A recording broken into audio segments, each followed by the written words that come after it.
France کے capital Paris کو روشنیوں کا شہر کہا جاتا ہے۔ 21 لاکھ آبادی کے اس خوبصورت شہر کے نیچے 60 لاکھ لاشوں کی ایک دنیا موجود ہے۔ اس انڈر ورلڈ کو پیرس کیٹاکومبس کے نام سے پکارا جاتا ہے، جو 300 کلومیٹر طویل غاروں اور ٹنلز پر مشتمل ہے، جہاں ان 60 لاکھ انسانوں کی باقیات ایک ترتیب کے ساتھ موجود ہیں۔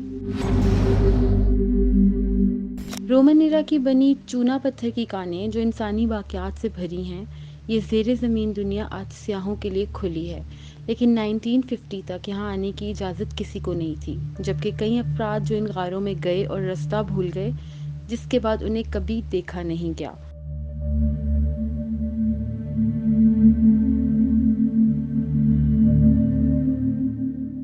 فرانس حکومت نے 1955 میں چند حصوں کو سیاحوں کے لیے کھولا۔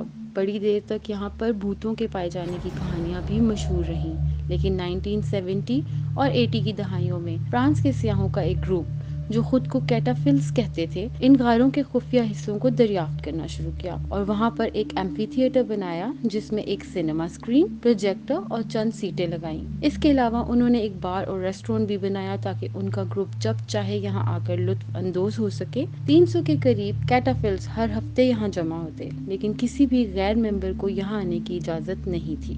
انسانی واقعات کی عجیب دنیا میں داخل ہوں تو یہاں کا سرد ماحول، ہر طرف پھیلی انسانی کھوپڑیاں اور ہڈیاں، اور ان کے لیے کئی سو سال سے رکا ہوا وقت یہاں آنے والے کو ایک عجیب سے خوف میں جکڑ لیتا ہے۔ اسی لیے حکومت نے نرم دل کے مالک افراد، بچوں اور پریگننٹ خواتین کو کبھی داخل نہیں ہونے دیا۔ یہی انقلاب فرانس کا ایک بڑا انقلابی رابسپیئر اور اس کے حکم پر قتل کیے جانے والے 17,000 افراد کی باقیات بھی موجود ہیں۔ لیکن آخر چونا پتھر کی یہ کانیں اور ٹنل 60 لاکھ انسانی لاشوں کا قبرستان بنا کیسے؟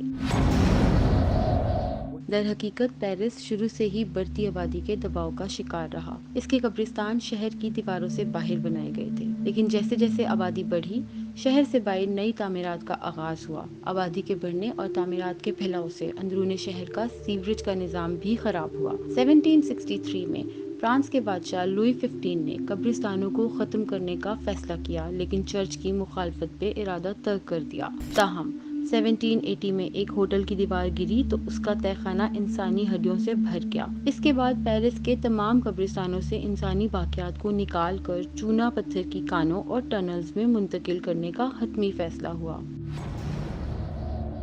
اس کام کو سر انجام دینے کے لیے رات کو کام کرنے والے پادریوں کے گروپ بنائے گئے، جو قبریں کھدوا کر انسانی باقیات کو ان کانوں میں منتقل کرتے۔ اس کام کو مکمل ہونے میں 2 سال کا عرصہ لگا، حتیٰ کہ انقلاب فرانس کے بعد مرنے والوں کو انہی کانوں میں دفن کرنے کا آغاز ہوا، جو 1860 تک جاری رہا۔ نپولین کے دور حکومت میں یہ فیصلہ ہوا کہ کانوں اور ٹنلز میں بکھری بے ترتیب انسانی باقیات کو ایک خوبصورت اور منظم طریقے سے رکھا جائے، جس کے بعد پیرس کے نیچے انسانی باقیات کا ایک باقاعدہ شہر آباد کیا گیا۔